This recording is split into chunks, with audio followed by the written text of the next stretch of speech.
वो प्रयास करूंगा। भैया अब जो है सोशल मीडिया पर तमाम आपके वीडियोस वायरल हैं, पुराने गाने वायरल हैं और लोग जो है दावा कर रहे हैं कि अश्लील वीडियो जो है बनाए गए थे, अश्लील गाने बनाए गए थे। वो व्यक्ति जो है आज यहाँ पर छपरा में खड़ा है, स्टैंड हो रहा है, क्या इस पर कहेंगे आप? क्या बताइए, मेरे कहने का मतलब कि जो यहाँ पे 10 साल से हैं, कुछ लोग मेयर भी रहे हैं, कुछ लोग 10 साल से विधायक भी बने हैं, तो हमारे अश्लील गाने की वजह से छपरा का रोड खराब है?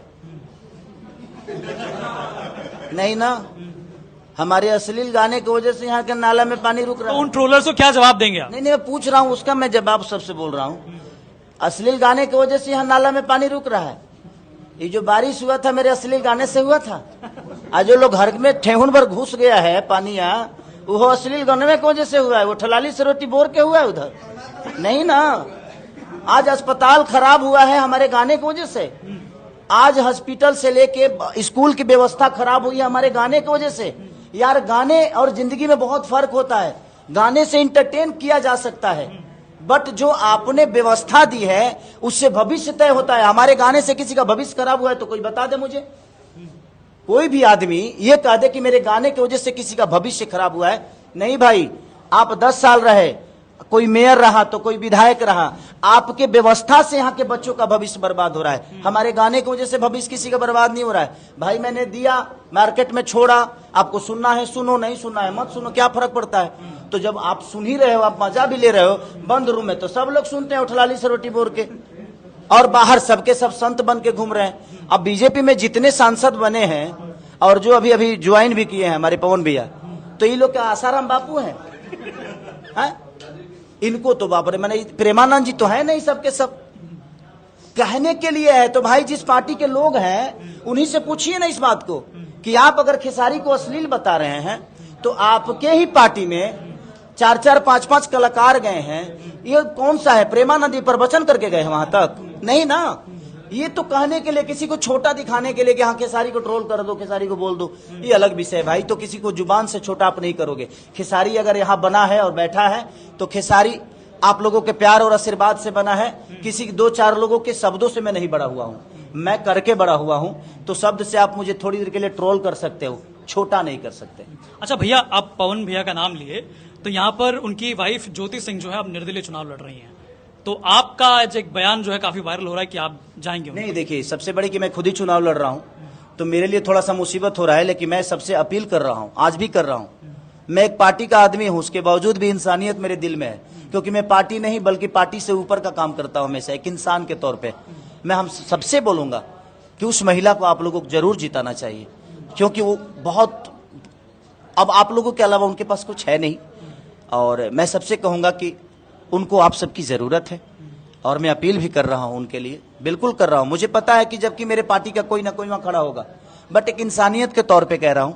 अगर एक पार्टी के आदमी से पूछिएगा तो शायद वो कुछ अलग बोलता, बट मैं एक इंसान के तौर पे कह रहा हूं कि उस महिला को आप लोग जरूर जिताइए, उस भाभी माँ को आप लोग बिल्कुल विजयी बनाइए, कि कम से कम आप सबके सेवा में वो बेचारी लगी रहें, और पूरी दुनिया जो भी उनको भला बुरा कहती है, कम से कम उसको लड़ने की शक्ति दीजिए आप। लेकिन भैया, क्या ये आपको मतलब ऐसा लगता नहीं कि जो पवन सिंह कह रहे थे पहले जब ये विवाद शुरू हुआ कि ये सिर्फ और सिर्फ चुनाव लड़ने के लिए कह रही हैं, क्या वो सही होता नजर नहीं आ रहा है? आप मेरे से ज्योति जी के बारे में पूछे, मैंने जवाब दिया।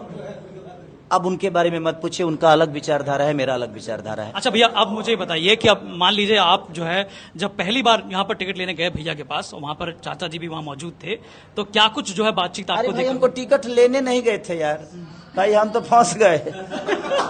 हम तो मेहरारू को दिलवाने गए थे। तो क्या बातचीत हुई वहाँ पे? अरे, अब हमारा मेहरारू का वोटर आईडी में फंस गया मामला, और वहाँ हम फंस गए।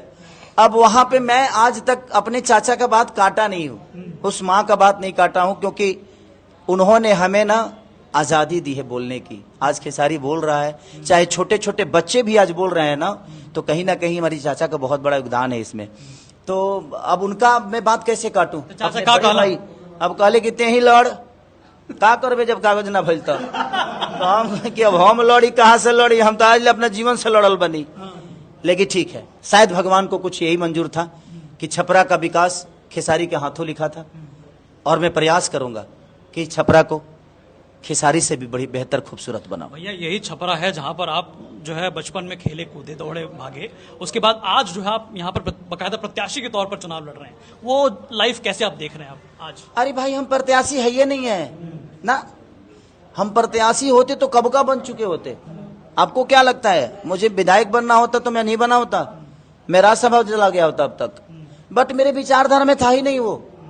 चुनाव लड़ना और नेता बनना मेरे विचारधारा में नहीं था, लेकिन हाँ शायद भगवान को मंजूर यही था, इसलिए मैं आया हूं और मैं प्रयास करूंगा कि मैं इतना बेहतर काम कर जाऊं, मैं इतना बेहतर काम कर जाऊं कि सिर्फ खेसारी मुंबई रह के एक पर्चा यहां कर भर दे और फिर मुंबई जाके बैठ जाए और लोग बोले कि नहीं अब इससे बेहतर कुछ हो नहीं सकता, तो इस बेहतर के साथ हमारी जीवन चले।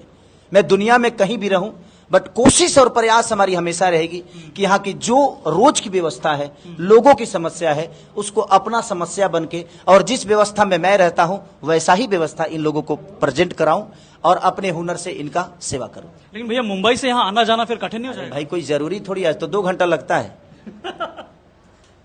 जब दिल में भाव हो ना तो कहीं जाना और कहीं आना क्या मतलब बनता है। एक आवाज में आप आ जाएंगे? एक आवाज, और हमारी बीवी रहेंगी यहाँ पे, हम भी रहेंगे। तो देखिए मेरे क्या बोला कि रह के बेटा अंधा हो और पासे में हो तो क्या फर्क पड़ता है? 10 साल से तो एक आदमी यही था, फिर भी छपरा नाला में डूब गया, व्यवस्था बिगाड़ दिए। तो रहने से थोड़ी होता है, करना पड़ता है। रहने के लिए तो पूरा छपरा में बहुत सारे लोग हैं, कहां किसी ने किया? तो करने वाला चाहिए हमें, रहने वाला नहीं चाहिए। अब रहबे करिए करबे मत करिए, तो क्या विधायक जी का चेहरा देख के हम पार करेंगे नाला? है विधायक जी का चेहरा देखकर हमारा एडमिशन होगा, विधायक जी का चेहरा देखकर हमारा दाखिला हो जाएगा कहीं, या हमारा इलाज होगा? नहीं भाई, गाड़ी विधायक जी के चेहरा देखकर नहीं चलती है, वो रोड पे चलती है। लोगों को बेहतर रोड चाहिए, लोगों को बेहतर नाला चाहिए, लोगों को बेहतर अस्पताल चाहिए, बेहतर रोजगार चाहिए, बेहतर स्कूल चाहिए, शिक्षा चाहिए, दीक्षा चाहिए, बेहतर व्यवस्था चाहिए। विधायक जी के चेहरा बेहतर हो इससे मतलब नहीं है किसी को। तो यहाँ हर विधायक अपना चेहरा चमका लिया और अपना अपना घर भर लिया है, किसी को कोई दिक्कत नहीं है। बट यहाँ कमाने के लिए मैं आया नहीं हूं, क्योंकि सबको पता है कि मैं एक दिन की कमाई मेरी कितनी हो सकती है। मैं एक बार स्टूडियो में जाता हूं तो पता है मुझे कि मैं कितना लेके आ जाता हूं। एक शो करने जाता हूं तो पता है मुझे, मैं एक सिनेमा करता हूं, चाहे एडवर्टाइज करता हूं या किसी का ब्रांडिंग करता हूं, तो मेरे पास काम की कमियां नहीं है। लेकिन ये अपॉर्चुनिटी मिली है, अब ये जनता को सोचना है छपरा की कि वो क्या कहना चाहती है। खेसारी को अश्लील समझ रही है, खेसारी को क्या समझ रही है, जीतना हारना अलग विषय हो गया। मैं सच्चा दिल का आदमी हूं।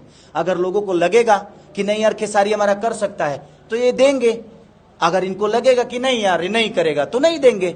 बट मैं किसी को दोषी थोड़ी बनाऊंगा। उन्होंने अगर खेसारी भी बनाने में मेरा मदद किया है तो मेरे लिए सम्मानित है, और मेरे नजर में हर आदमी का सम्मान है।